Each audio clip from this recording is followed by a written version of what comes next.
Shoutout nga pala dyan sa mga kabataang tamad mag-aral. Pero may kakayanan naman pag-aralin sila ng kanyang magulang. Mga guys, kaya niyo kung gaano kahirap ang magpala at magalo ng semento.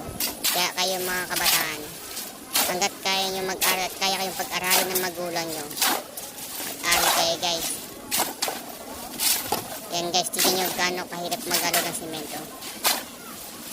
Kami guys, gusto namin mag-aral pero wala kaya magulang namin mag-aral. Napag-aralin kami. Yan guys, sample yan guys para sa mga kabataan guys. Huwag nyo kami